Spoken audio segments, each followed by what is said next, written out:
The Crowdfund drone, which on launch compared itself to the Inspire 2, has just shown its first production video quality, and the backers are furious.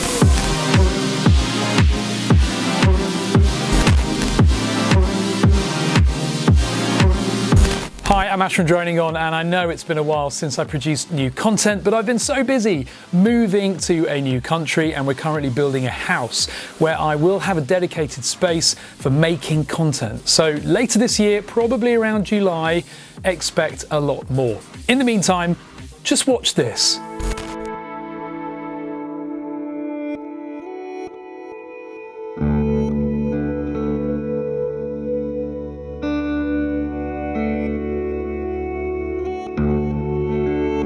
Didn't look like footage from the Inspire 2, did it? No.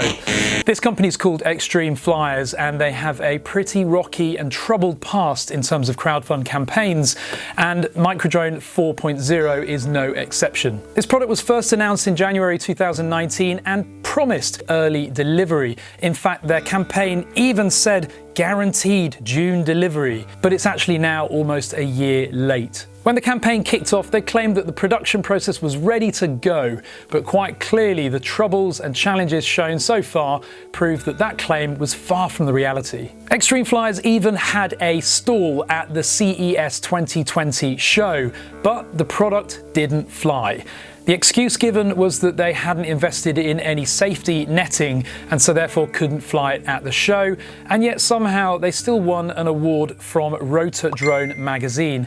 How any respectable publication can grant an award to a product that has hundreds of unhappy backers and is a year late and hasn't met the promised specification is beyond me. So if we take another look at that video clip, this was released in a crowdfund campaign update from Fliers, and it shows production footage from a production model, one of a limited run of 40. The footage shows an incredibly low resolution camera sensor, which they're claiming is 1080p. They've blamed YouTube in the past for their sample footage from products looking poor. Well, just to prove it, this footage is indeed 1080p, which is the maximum resolution for this product. However, from the incredibly low bitrate footage, it's quite clear that the camera sensor and the I/O is not fit for purpose. Coupled with that incredibly low quality video, which backers are furious about, is the amount of vibration and jello in that image. The product is equipped with a 2-axis mechanical gimbal, but it's a brushed gimbal, not brushless. Therefore, you lose that fine resolution, and consequently, the gimbal's just incapable of compensating for the amount of instability in the aircraft itself. The campaign owner has blamed unbalanced props for the terrible and very obvious vibration in this footage. The question there is, why on earth would the campaign owner of a supposedly professional drone manufacturer release such footage in the first place without first balancing props? I personally think that this is flight controller instability and configuration and has nothing to do with the props, but simply poor stability. Ironically, after the clip of sample footage from Microdrone 4, the campaign owner then shows example footage from a budget drone without a mechanical gimbal. Ironically, if you pause that footage, you can see that the bitrate of that cheap budget drone is far higher and the resolution of the video is far better than any of the sample footage provided by Microdrone 4. Put simply, the video quality for Microdrone 4 is terrible, and backers are furious as per the numerous comments stating that this is just unacceptable, many of them demanding a refund. I've reviewed a large number of budget bang-good drones, which yes, they're cheap, they're cheerful, but I have to say that even the quality from a $30 drone is better than the example footage from that Microdrone 4. The campaign described the video as buttery smooth. Now, there is nothing buttery about that footage or the gimbal performance, and as you can see, as the drone moves forwards, backwards, left and right, it's anything but buttery, and the movements of the drone are quite obvious. The gimbal is equally not fit for purpose. So you might be wondering how the campaign owner responded to comments about the video quality. Well, rather than acknowledging the fact that the bitrate is far low, the camera sensor is a budget one, he actually said that the saturation and colour and brightness of the image can be improved, and that will solve all of the problems. Any professional looking at that video footage can see that this is beyond a few tweaks of saturation, colour and brightness. The footage is fundamentally flawed in terms of low bitrate and quality, and the only way to solve that will be to up the bitrate and improve the camera sensor, which by the way was also downgraded from the original promised specifications. So where else has MicroDrone 4 not met expectations as per the original campaign promise? Well, originally the campaign offered 13 minutes of flight time. However, the revised drone, which has changed from its original promised design, now only offers 10. And that's the manufacturer rating. As we all know, in reality, take a couple of minutes off that. It now ships with a 800 milliamp battery instead of 1200 milliamp as originally promised by the campaign.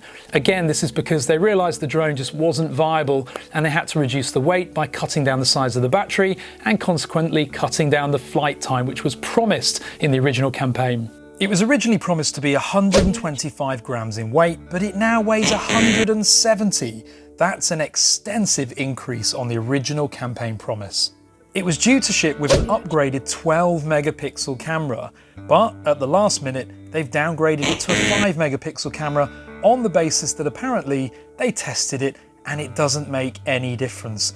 That suggests it's more of an implementation issue than a reality issue. Key to this bad decision will be the success of the AI, because ultimately artificial intelligence needs high resolution. By downgrading the camera sensor to 5 megapixels from 12 megapixels, the AI is going to be seeing less. So what else is ultimately flawed about MicroDrone 4? The drone doesn't have folding arms. It's hardly micro, and if you put it alongside the Mavic Mini is smaller. It doesn't have a GPS chip. It relies purely on VIO, visual inertial odometry, which means you can't fly it in the dark because it can't see anything to track. So try flying it at night and you'll end up with a flyaway. And not just at night, even in very low light, that drone is not going to hold its position. Equally, if you're flying this drone at some range away from you, of course still in visual line of sight, but its VIO system loses track of the ground, again, it will fly away. It won't hover on the spot, which it would do if the drone had a GPS chip. The lack of GPS alone is one core reason not to have invested in this product. It has brushed motors instead of brushless. That makes it quite noisy and whiny in the air, but it also means that the motors have a life expectancy much shorter than you would with brushless motors. It only has a 2-axis mechanical gimbal and it's a brushed gimbal, not brushless. The Mavic Mini in comparison has a 3-axis mechanical brushless gimbal. Far better quality, far greater performance, and a much better end result to really give buttery smooth video. Then there is the pricing factor. For a couple of $100 more, you get the Mavic Mini with a transmitter with greater range, a 3-axis mechanical brushed gimbal, and 3 times the flight time. So it's all good, the campaign owner trying to say that it's a much better deal than the Mavic Mini, but the fact remains that with the Mavic Mini, you end up with a much more reliable drone with much better buttery smooth video, with a GPS chip, a 3-axis mechanical gimbal, and genuinely cinematic results. You will certainly never get cinematic results from this flying potato. When this campaign very first launched over a year ago, I wrote an article highlighting these problems that the backers will have if they invest in the product, but still the campaign attracted millions of dollars of investment from these backers, and I just wish backers would do their research properly before investing in such products. I shot a video comparing MicroDrone 4 and its proposed specification to the DJI Spark, and that video attracted trolls criticizing my assessment of this new product, but the fact remains that the product that's actually being delivered is even lower specification than when I compared it to the Spark, which just makes it a silly product to have invested in. Just as with the MicroDrone 3 product, which was also a flop and the predecessor to MicroDrone 4, unfortunately this product will follow the same path. And if you have invested in it, I strongly urge you to seek a refund by contacting Indiegogo, because without question, this product will deliver eventually to the backers, but it will be disappointing, highly disappointing. The moral of this story is to avoid drone crowdfund campaigns, because even if they do deliver, they're a disaster, and generally they don't deliver, and that means mass disappointment and lost money. There's no advantage to being first. Wait for a product to evolve naturally, to gain investment if it's credible, and then to buy it off a shelf after it's been tested. Otherwise, as a backer, you are simply a beta project. You are a guinea pig for a product that nobody else wanted to invest in. Since the footage was launched, hundreds of backers have filled the comments pages of the campaign page with expressing their dissatisfaction. Even more frustratingly for backers, the campaign owners are even censoring the comments section and deleting valid questions from backers. This has been evidenced by the number of comments going up and down on a daily basis. In addition, some backers constructively criticising the video footage are just receiving offensive comments from the campaign owner, which just shows the unprofessionalism of this organisation. Even when DroningON pulled up the campaign owners on the terrible treatment of backers, we received offensive remarks and comments on our Facebook page. There's a link now in the top right hand corner if you want to see my comparison from a year ago of Microdrone 4 versus the DJI Spark. Even then, the Spark was a far superior drone, and it still is now. If you are a backer of Microdrone 4, please do comment below with your thoughts. And also, if you do have an interest in crowdfund campaigns and you have had success in the drone sector, let me know that as well. In the meantime, thank you very much for watching, and do click that subscribe button.